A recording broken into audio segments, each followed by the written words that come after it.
Hello, welcome back to Nick Lenz's Comic Corner, Classics slash Non-Classics. This is episode number 218 and Doubleshot number 151. First up, it is Grayson, Volume 2.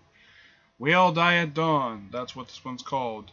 With writing by Tim Seeley and Tom King, and yes, I do know for a fact that Tom Seeley is continuing writing Dick Grayson with DC Rebirth and Tom King taking over Batman. With and the artist is Mike Jin, I think is the person's name. This book collects Grayson issues 5 through 8 and number 1. As a matter of fact, the book starts off with the annual. Yes, the annual, with a guest star appearance by Midnighter. Oh, and I should also mention this about if you read these first two trades for Grayson, for the issues that appear in the trades, Midnighter appears in 7 out of 8 issues. Though he did reappear for the most recent issue for the series. I think it was issue 16, I believe it was. About 15 or 16, I don't remember what issue number it was, but he did appear in the most recent issue for the series. This is a series of loosely connected stories, like one dealing with basically an issue that kind of helps sets up the Midnighter series, with the whole thing with the Gardener and the organization with that. There's Mr. Minos, who happened to be director of Spyro. He gets killed off in the final issue of this. And you see an appearance by Agent Zero. And you kind of wonder though, who the heck is Agent Zero? I'm hoping that in the last issue of the current story that's going on right now in Grayson, hopefully they finally figure out who the heck that is. Now by the end of this, Helena kills Mr. Minos. There's also another Mr. Minos who's killed by Agent Zero. The artwork in here is really gorgeous. Let's not show that one. Very spy-esque. Yep.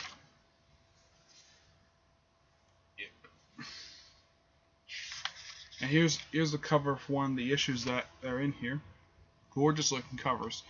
I do recommend the Grayson series if you're a fan of spy stuff. But if you're a fan of Dick Grayson, you might or might not like this. Depends upon you. But this is Dick Grayson. This is what DC is currently going with. Hopefully they release another trade, because here's the thing: these issues came out. What was it? I mean, these issues. You're not gonna believe this. Issue 5 came out in December 2014. Yeah, December 2014. And the last 3 issues of this trade, well, the annual also came out in December 2014 as well. The last 3 issues came out a year ago. I'm not kidding about this. This story arc wrapped up a year ago, and they're finally releasing the second volume. I'm like, what the heck is this? Now, I'm not really sure why DC is doing this. Why that this particular trade series is so far behind. I mean, the current series, I believe it's up to issue like 15 or 16, I think it is. I think it might be 18. Yeah, I think it might be 18. But actually, it might be 17. Yeah, 17. But yeah, they're really far behind. Hopefully, in the next year we'll have more issues in the catch up people who have been reading this series. But this is good. I give it a 9 out of 10. It's actually pretty good. And it's a nice finale to kind of what I think it is the first story arc of the series, which sort of encompasses the first 8 issues in the annual. Next up is Catwoman, Volume 7, Inheritance. I should let you know that this is the last trade that collects issues from Genevieve Valentine's run, because she leaves after the last issue printed in this trade. Though the artist stays. Yeah. Still got the same artist. What's collected in here? You have the sneak preview issue, which I can barely tell if it was, and issues 41 to 46. Basically, this was like 12 issues of an entire run. Yeah. Yep. This entire run lasted for 12 issues, and it's all about Selena being the head of a crime family, though by halfway through this she relinquishes that role to her cousin. And Spoiler shows up in here as well for the last 4 issues. She didn't show up in the first issue, but she'll show up for the other 5 issues that appear in here. Starting issue 42 to 46, she's a supporting character in the series. Not a bad idea, especially since nobody's doing anything with Spoiler. Of course, now I know for a fact that she's going to be sticking around. As for Catwoman herself, I'm hoping she sticks around. Especially since this is actually pretty good.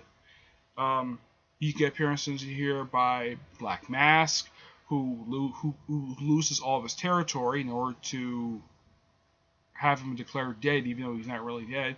The Penguin is a great supporting character in here, along with Killer Croc. It doesn't appear as much as he appeared in the previous trade.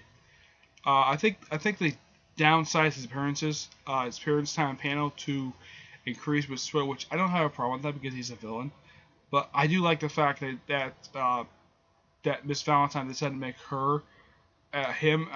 they take Killer Croc and Penguin, which nobody's doing much to these 2 characters, and make them supporting characters. Oh, if you read this book and the previous book, Penguin appears in pretty much every single issue. Heck, he's appeared in the current issues. So basically, it's like Frank Terra who helped with the character. It's like he kept the character around. Now, the way this book ends, it does kind of basically set up the next writer's run, which would basically having Catwoman in New York City.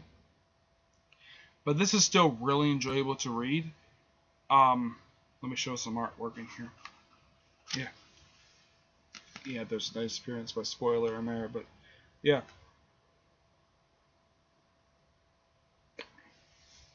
Nice taste in the artwork.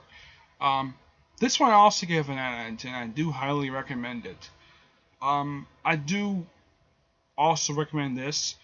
I'll say this, that Detective Alvarez, who's been appearing in the book since the beginning, he shows up in here as well for a cameo.